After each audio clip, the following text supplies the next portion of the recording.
Hello, this is the Fiction Nonfiction podcast from Literary Hub, where we believe that every issue in your Twitter feed or on the evening news has already been tackled somewhere in literature.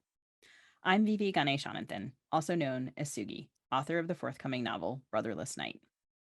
And I'm Whitney Terrell, author of the novel, The Good Lieutenant. So, Whit, you've referred to this as the most Sri Lanka facing literary podcast, and I can't imagine why you would say such a thing. You know what? Surely I'm going to say that, and then someone's going to DM us that no, we're the better ones. But I'm gonna stand up for our participation and awareness of Sri Lanka. Thanks to you. But we've done episodes on politics in other South Asian countries too. You know, we've spoken about authoritarianism in India, and we've talked about people writing from expatriate points of view. I remember we had Tamima Anam on to talk about Bangladesh and climate change there. Yeah, but we've never talked about Pakistan. We haven't done an episode focused on that country. And I think that we're probably pretty overdue. And I wish that we had a happier occasion for this. But the thing that has been sort of very much on my mind lately has been the recent news there, which is the story of a months-long flood, the result of monsoon rains that have displaced millions of people. To be specific, about 35 million people. The death toll from the initial flooding was about 1,700 people, but now people are waiting for those floodwaters to recede, and they're just dealing with a ton of other problems. The spread of flood-related diseases like dengue, malaria, food insecurity. Crops have been just swept away. Housing insecurity, of course, medical care, and just a ton of other issues. Yeah, I mean it's a problem of massive scale. Pakistan's not responsible for any significant portion of the world's carbon emissions, as we'll be discussing, but it's one of the countries that's most vulnerable to climate disaster. Last month, multiple outlets are reporting that fully 1/3 of the country was underwater. And this is all on the heels of considerable political upheaval there that precedes the floods. Like in April, Imran Khan, former cricket star who served as prime minister since 2018, who was ousted by a no confidence vote, subsequently charged under anti-terrorism law, accused of making threats against state officials. And lately, he's been giving speeches alleging that his ouster is the result of U.S. interest in regime change. And like Sri Lanka, Pakistan was facing a socioeconomic crisis before this, with lots of inflation, skyrocketing prices. And so the floods are affecting people at a time when they're already struggling, basically. Today, we're going to talk about all this with a novelist whose debut novel takes on some of Pakistan's complex history, Aamina Ahmad. Okay, thank you for being with us, by the way. I'm sorry, I'm a little rushed. I had a friend of mine his father, a guy who grew up across the street from me, his memorial service was this morning. He was a survivor of the Holocaust as a child. Wow. Yeah. Okay, here we go.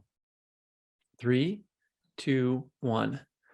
Aamina is the author of The Return of Faraz Ali. Aamina, a graduate of the Iowa Writers Workshop, has received a Stegner Fellowship from Stanford University, a Pushcart Prize, and a Rona Jaffe Writers Award. Her short fiction has appeared in One Story, The Southern Review, Ecotone, and elsewhere. She is also the author of a play, The Dishonored. She teaches in the MFA program at the University of Minnesota, where she is Sugi's new colleague. Welcome to the show. Thank you for having me. I'm happy to be here. Amina, thank you so much for joining us. You and I have had the opportunity to chat a little bit, and so I know that you grew up in Britain, but traveled to Pakistan frequently as a child. And of course, it's the setting for your fantastic novel, The Return of Faraz Ali. I wonder if you can tell our listeners a little bit about your connection to the country. Yeah, I mean, as you said, I grew up in London, but we went pretty much every year to Pakistan. So it was a kind of annual kind of reconnection that kind of happened every time.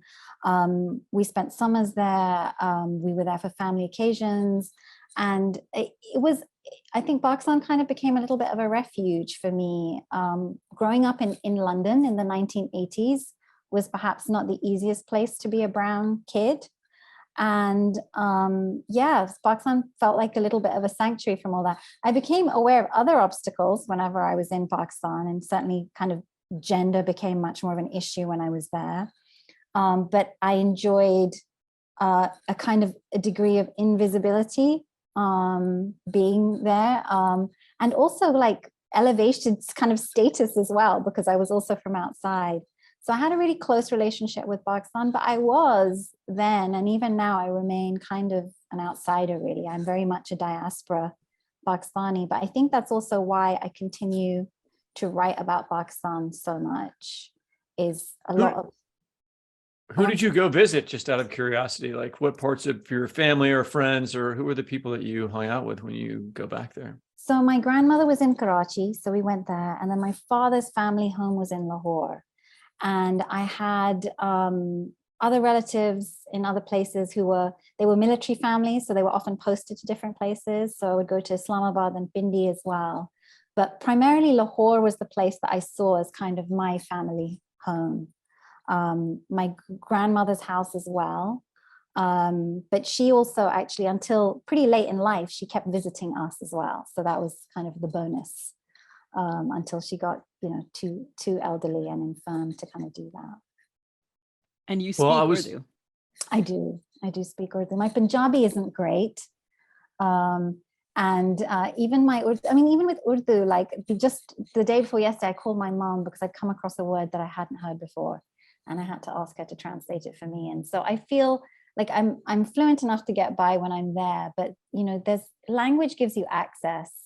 And every time I come up against those moments of like, I can't access this, I feel again my otherness and my difference, and the outsiderness that I often feel. I was very sorry to hear about the floods, which is the reason we're having you on, along with your work. The scope of what's happened is pretty staggering. I want to say that the numbers are sort of incomprehensible, but of course it's our job to try to comprehend it and put it into context for this podcast and for our listeners. A third of the country is underwater, 35 million displaced, $30 billion in damage. I remember when the Missouri River flooded, which is where I live in Kansas City on the Missouri River in the 90s. It was nothing. It was very bad, but nothing like that. How has your community there experienced the flooding, and what's the situation on the ground now? Well, just to say that my community or my network are very much an urban network. And, my family, as I said, are kind of in Lahore and Karachi. And, we belong to a very privileged section of Pakistani society. So actually, they have not been impacted. We are very much like the rest of the world, bystanders watching what's happened really in rural Pakistan. So most of it has happened, most of the flooding, although Karachi annually usually gets some flooding, most of this has happened in southern Pakistan, in Sindh and Balochistan. And in really, really poor and deprived areas. Pakistan has this year also been in a state of economic crisis with very, intense kind of inflation. So these were communities that were already dealing with that. And now sort of a kind of a crisis situation has kind of turned very nightmarish for them with the floods. And it continues, the flooding happened, but obviously the repercussions are still kind of in full force right now. And so much of what's happening is to do with illnesses, waterborne illnesses, cholera, huge. What I've heard described anecdotally are like kind of huge banks, like what look like tidal waves of mosquitoes carrying dengue and malaria. So it's been really catastrophic. So I feel like one of the things that first caught my attention about this was a Facebook post posted by like a friend of a friend that noted that more people had been displaced by these floods than by partition, which immediately kind of like, I was like, oh my God, I don't think I am actually comprehending these numbers. And like what you're describing also, like, so the floods actually the floods occurred over a few months, right? As a result of monsoon rains. And then my understanding is also that like the flood waters are expected to take 3 to 6 months to recede. And in this time, like the displaced population includes, people like, for example, like a lot of pregnant girls and women, and now where are they to give birth, et cetera, or like these waterborne illnesses. So there's been a lot of media coverage of the floods, and Whitney and I are both former and sometime journalists, and we're always interested in our guest take on how mainstream media is doing covering the subjects in which you take an interest or in which you have a history. And I know that I am horribly picky about coverage of Sri Lanka, and I've been reading the news coverage you post about Pakistan. You're one of the people I turn to sort of be like, what did Amina post? What did you link to? And that also made me curious about what you're not posting. And I wonder if you have any kind of pet peeves about the way that this has been covered, or any outlets that you would point us to that are the most reliable. What in your opinion, the media is getting right and wrong as it covers this large, what is really like this large scale climate disaster? Right, right. I mean, it's interesting to talk about coverage because you're right, it did have some coverage. And I think especially as soon as people understood the scale of it, because it was happening over months. And initially, even in Pakistan, there wasn't as much coverage until the situation just became such a kind of a calamity. And yes, there has been some coverage. I mean, if you ask Pakistanis, they will say to you there's been not enough coverage, and which is the way. And the reason that Pakistanis feel that is because Pakistanis are still in the throes of trying to raise money. And I think from around mid-September, I started seeing on my kind of news, social media feeds that it's disappeared. We're having a lot of trouble raising money now. And so I think the thing about the news cycle is you tend to get like a snapshot at the most dramatic moment, the kind of apex of the story. But of course, the story is ongoing. Right now, we're actually just in the middle, a kind of a very long kind of perpetual second act of that story. My frustration often with mainstream news media is how fragmented the stories can feel when they're covered. So you get a moment, but one of the things you don't get as much context about, I think, has been how temperatures have been rising now for several years in Pakistan. They were hitting temperatures in certain places this spring in April, May, like I think that were like 120 degrees. And this is just a process that has been happening. And the conversation kind of gets divorced from the bigger story about climate crisis, and that this flood is not like a freak occurrence. It's happening because this is now a pattern, and it's the changing weather patterns that have kind of evolved as a result of kind of increasing temperatures. So I think Pakistanis would want more coverage. They definitely want to see, I mean, we're also facing, as well as kind of all these immediate crises around waterborne illnesses, is actually hunger, which is going to become more and more striking in the coming days. There have been over 1 million animals lost. And while it takes that long for the water to go, it doesn't mean that that land is ready for planting. So it's yeah. I was just going to ask, just because I don't have a sense of this, and maybe you would have a better one, what the topography of the area that's flooded is like, if it is mostly like plains, if it is the flooding is coming from a single river or from multiple rivers or from rainfall happening in one place. Like, the flooding when I think about flooding in America, it's usually from a certain river had this big flood, and went over its banks, or the Mississippi floods, and or there's a hurricane kind of flooding. I mean, there's all of those different kinds of things can happen. So what just a little bit more of like what it looks like on the ground there? Now, I know you haven't been there, but from your, talking to people and from the news that you're covering. Well, I mean, I have no expertise in the area of topography, but the monsoon rains have been so torrential. So my understanding is that what has happened and why they're having such difficulty in draining the water is because areas have become inundated with water that do not usually get that water. So there is no way to pump. So they're having to pump. They're having to cut through roads and infrastructure in order to get this water back towards rivers. Okay. That's probably as much as I so it's coming from rain, it's getting stuck in a place and not being able to drain. Just Okay, not able to drain. that's Right. interesting. That's very different than anything Right. I've experienced. Right. But and like my impression is, sorry, go ahead. just again, but I have no expertise in this, but that's my sense of what's happened. It seems like also one of the things I've seen repeatedly mentioned is that the floods affected roads and bridges in particular, therefore like cutting off pieces of land that were formerly connected to other pieces of land, people saying, I now live on an island. And that sort of also making it hard to get resources or relief from one area to another, that bridges and roads in particular have been sort of cut off. And you mentioned also, I mean, you of course mentioned food insecurity, and you and I had been talking about militarization and socioeconomic hardship and debt.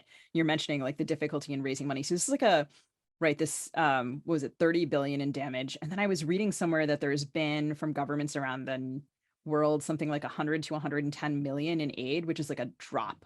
It is a drop. And then we were talking about in the late summer about how the situations in Sri Lanka and Pakistan compare. And I, being like a self-absorbed person, had not really thought about this comparison. And you were like, actually, these things are very comparable. Like there's militarization and these governments that operate in a certain way, and then this food insecurity and rising debt and inflation. And I think in Pakistan is it something like 27% inflation right Yeah, now. it's huge. And both of these places are also have been pursuing IMF bailouts, which are really controversial, like, oh, classic neoliberal policy.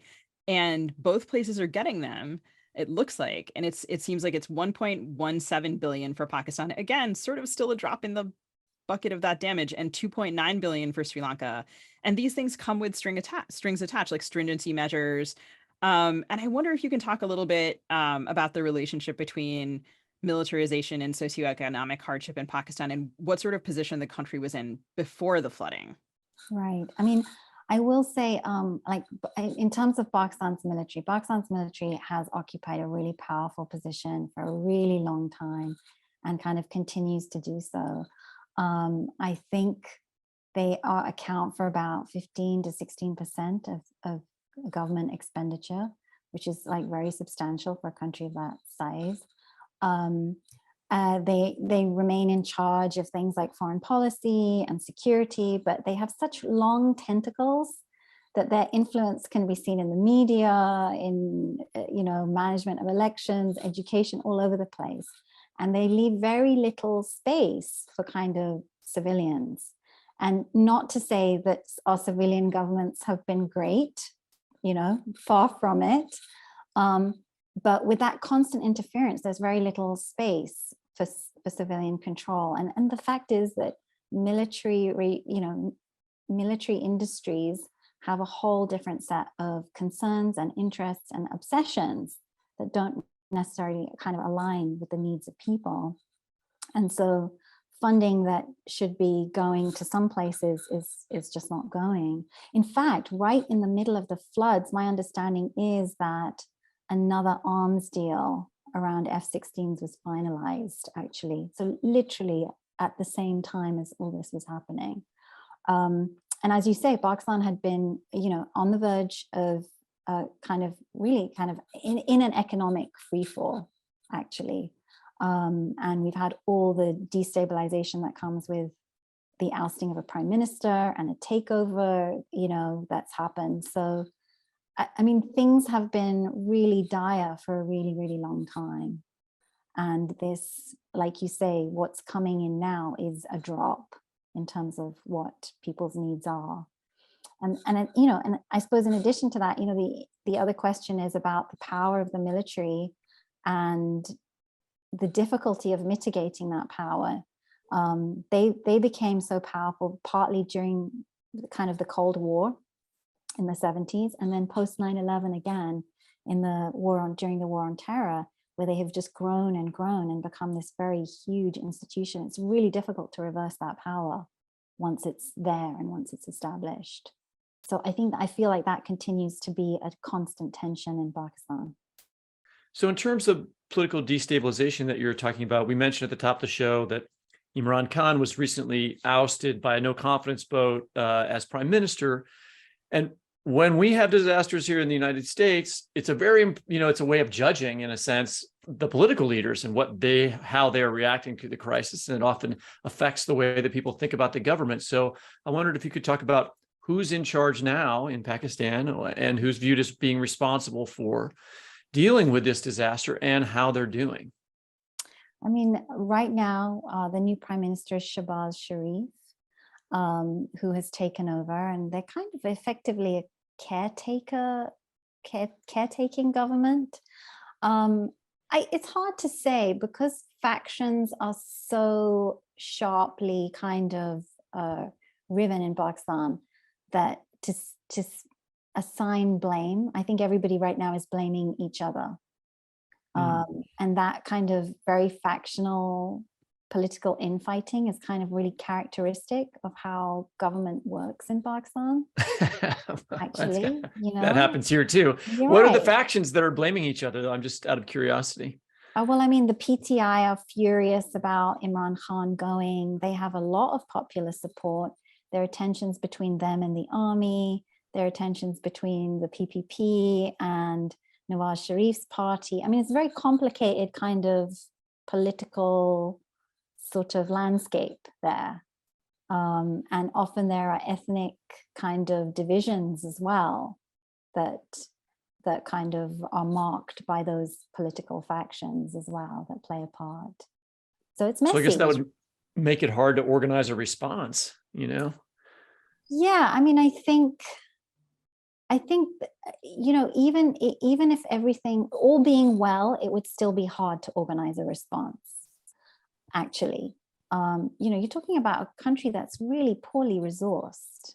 Even if its politicians aren't great, even if it's kind of must kind of manage the pressures of the army too, it's still a very poorly resourced place.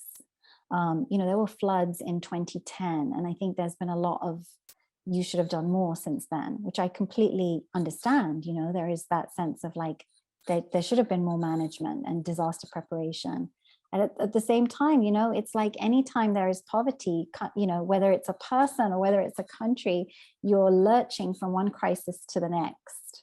There aren't often the resources or the ability to kind of plan in the way that, needs to be done.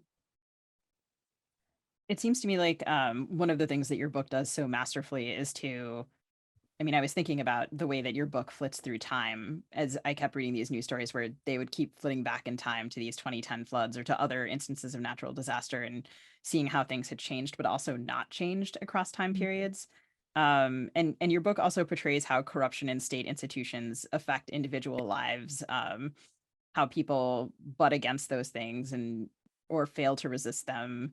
And that starts with your protagonist, Faraz Ali, who as a boy is taken from his mother, who works in a red light district. And that happens kind of at the behest of his father, who rises to become a powerful bureaucrat. And I wonder if you would read a little bit to us from the book. Yeah, I'd love to. I'll read you a little bit from chapter 2.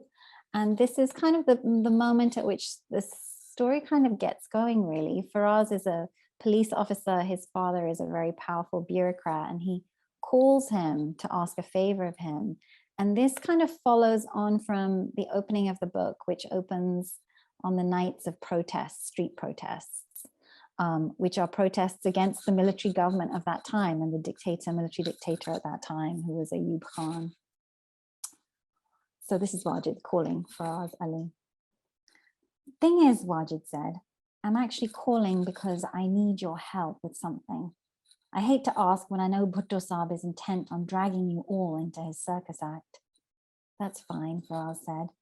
He wanted to sound poised because his father had never asked him for anything before. The superintendent from City Division is going to call you shortly. He'll tell you you've been posted to Tibbi Station in the walled city. The walled city? The old man was silent again. Yes, I'm afraid so. Shahi Mohalla. A pause. I don't understand, Faraz said. Something's happened and I need some help. I need someone I can trust.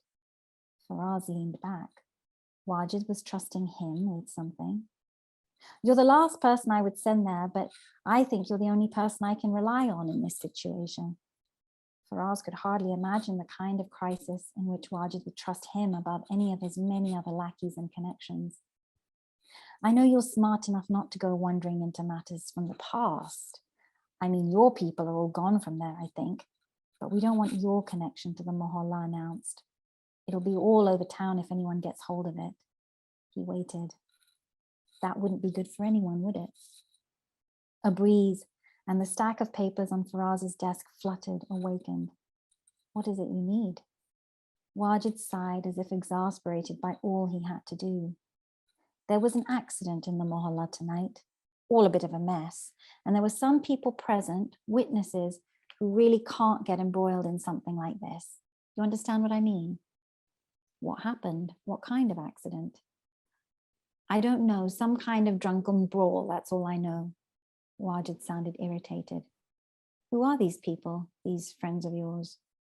That's irrelevant, Wajid said. Irrelevant meant they were important, and not only to Wajid. They have nothing to do with this. They were just in the wrong place at the wrong time, terribly unlucky. When you get there, you should find the officers at Thibi amenable to your instructions. But I need to be sure that they'll clean this up properly. No records, no papers. Official channels are not open on this. So the local officers know, but no one upstairs? I believe not. And I'd like to make sure it's kept under wraps. So I need someone in charge whom I trust. Trust, there it was again. You've seen the mess on the streets. We don't want to add to the drama by giving the newspapers a story that might inflame people. Thank you very much. Thank you. It's funny the way, well, it's like when Trump says he needs someone he can trust, it means he needs somebody who can will lie for him. It's the opposite of the word.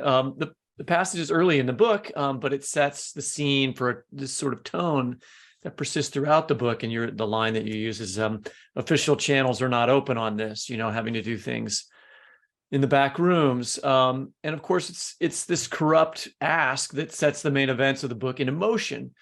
How did you think about depicting corruption and impunity in the novel? Yeah, I think that's a really interesting question. Pakistan is a very hierarchical society. It's very rigid as well.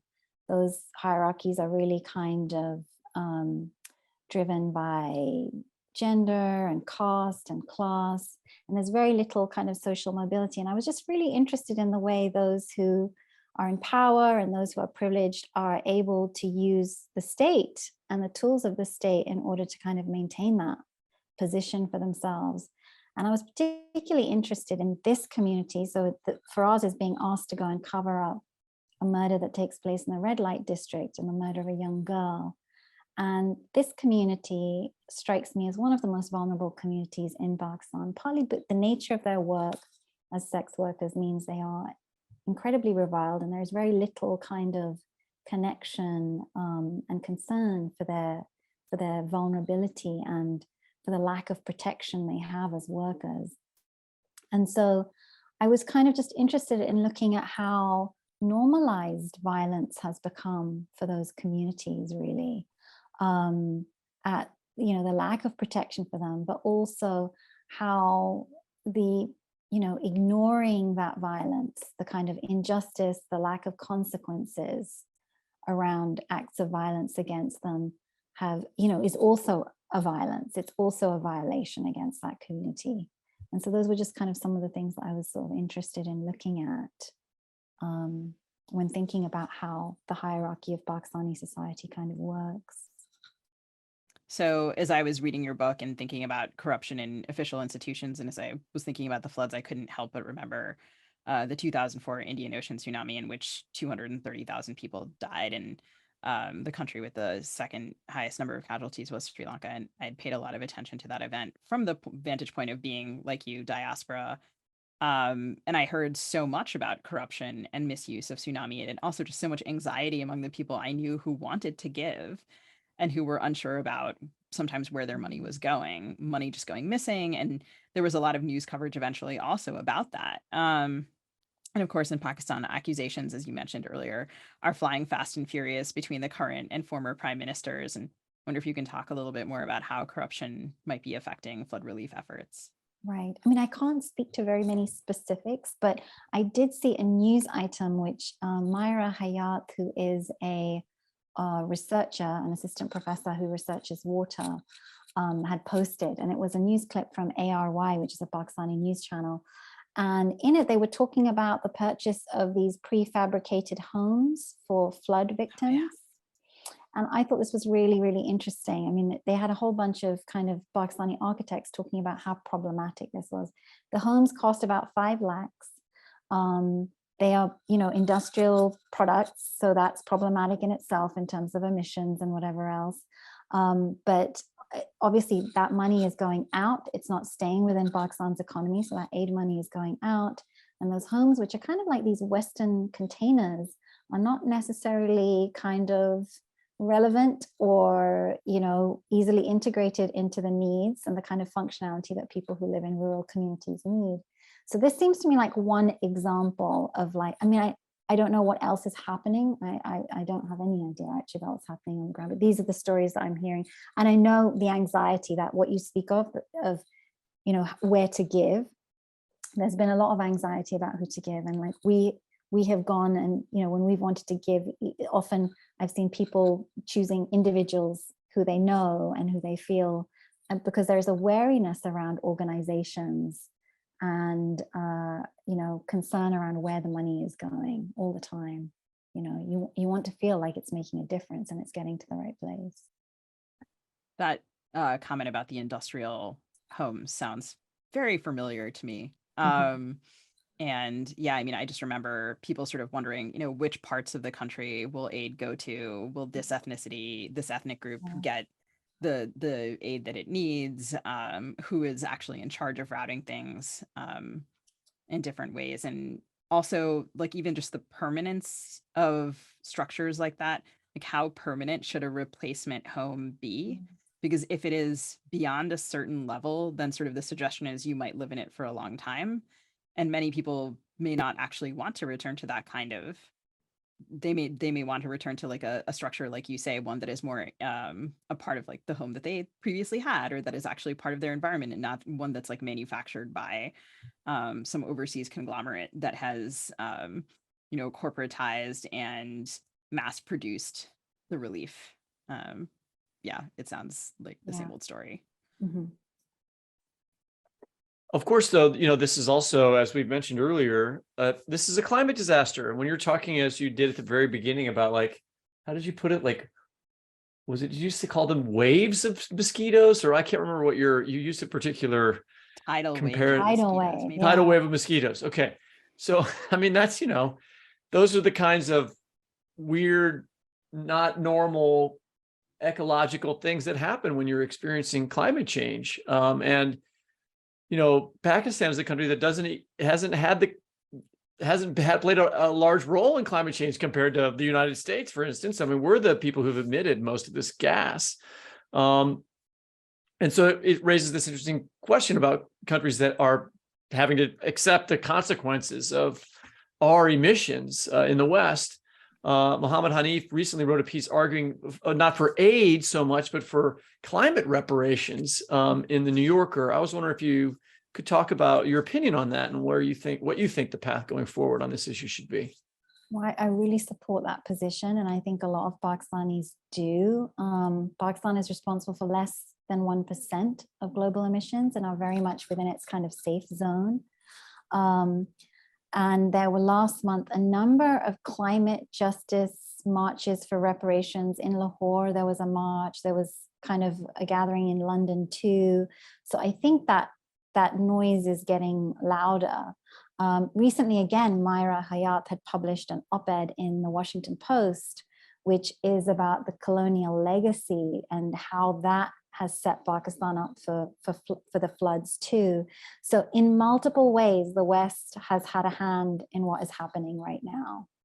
And so I think what Pakistanis would like to see, and this is me speaking anecdotally, but just from the conversations I'm having, is they really don't want charity. They really want justice. Amina, thanks so much for joining us. And listeners, don't miss The Return of Faraz Ali, out now from Riverhead Books. Thanks for having me.